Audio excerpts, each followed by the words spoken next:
आपने magic trick तो बहुत सारी देखी होंगी, आप में से शायद ही कोई ऐसा होगा जिसने अमेरिकन टैलेंट शो में परफॉर्म किए गए तीर वाले मैजिक को ना देखा हो। इस वीडियो में आप उस मैजिक के पीछे यूज की गई ट्रिक्स को देखोगे। ये वीडियो बहुत ही इंटरेस्टिंग होने वाली है, वीडियो को एंड तक वॉच करना। So let's start now. Number 1, the bow and arrow trick. एरन क्रो जो एक बहुत ही फेमस म्यूजिशियन है, ये डेंजरस म्यूजिशियन के नाम से भी जाने जाते हैं। इन्होंने एक बार अपनी खतरनाक परफॉर्मेंस से पूरी दुनिया को हैरान कर दिया था। उनकी ये परफॉर्मेंस इतनी ज्यादा वायरल हुई थी कि आप में से शायद ही कोई ऐसा होगा जिसने उनकी ये तीर वाली मैजिकल परफॉर्मेंस ना देखी हो। एरन ने पहले 2 जजेस को स्टेज पर बुला लिया और फीमेल जज को अपने हाथ दिखाने को कहा। उसके बाद उसने जज के हाथ से एक रिंग को उतार लिया और उसके बाद आयरन ने अपनी पॉकेट से एक एप्पल को निकाला और नाइफ की मदद से एप्पल को दरमियान से राउंड शेप में काट कर होल बना लिया और ऊपर वाले होल से रिंग को एप्पल के अंदर डाल दिया और एप्पल के कटे हुए हिस्से से सुराख को बंद कर दिया और एप्पल को एक ट्रे पर रख दिया। उस ट्रे को एक जज के सर पर रखकर दूसरे जज के हाथ में पकड़ाकर उसको जज के पीछे खड़ा कर दिया। एरन ने पहले टारगेट पर सही निशाना लगाया और तीर को शूट कर दिया। तीर एप्पल को 2 हिस्से में चीरता हुआ टारगेट बोर्ड पर जा लगा और उस तीर में वही रिंग थी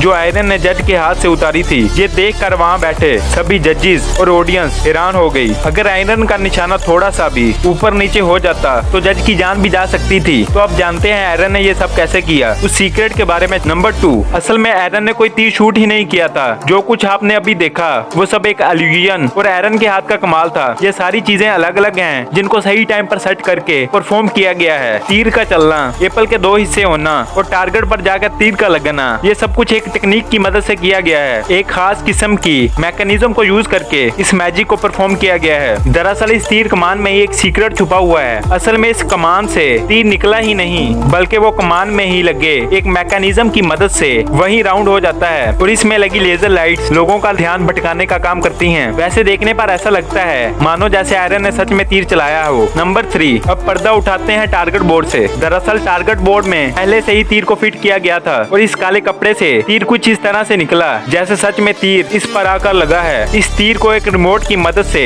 स्प्रिंग मैकेनिज्म की मदद से रिलीज किया जाता है। अगर आप इस तीर की मूवमेंट को देखोगे तो आप इसके मैकेनिज्म को आसानी से समझ जाओगे। नंबर 4, अब बात करते हैं इस तीर में जज की रिंग कैसे आई। दरअसल इस रिंग का सीक्रेट इस एप्पल में छुपा हुआ है जिसमें एरन ने सुराख किया था। इस एप्पल को आप गौर से देखोगे तो आपको पता चल जाएगा इस एप्पल में जो सुराख हैं वो दोनों तरफ से सुराख एक जैसा नहीं है। इसका एक सुराख काफी छोटा और दूसरा काफी बड़ा है। एरन ने बड़ी चालाकी के साथ इस रिंग को एक सुराख से गुजार कर दूसरे बड़े सुराख से उसे निकाल लिया और अपने पास उस रिंग को छुपा लिया और आयरन ने अपने टारगेट बोर्ड को सही जगह पर सेट करते हुए उस रिंग को तीर में फिट कर दिया था। नंबर 5, और अब बारी है कि एप्पल कैसे 2 हिस्सों में कट गया। इसका जवाब इस ट्रे में छुपा हुआ है जिसके ऊपर एप्पल को रखा गया है। इस ट्रे में भी एक स्प्रिंग मैकेनिज्म का इस्तेमाल किया गया है जिससे छुरी को कुछ इस तरह से रिलीज किया गया है कि एप्पल परफेक्टली 2 हिस्सों में कट गया और इन सारे मैकेनिज्म के साथ इस मैजिक को परफॉर्म किया गया है। अब तक तो आप भी थोड़े बहुत मैजिशियन बन गए होंगे। अगर आपको वीडियो अच्छी लगी तो लाइक, शेयर और सब्सक्राइब जरूर करिएगा। ऐसी और इन्फॉर्मेटिव वीडियोस देखने के लिए शुक्रिया।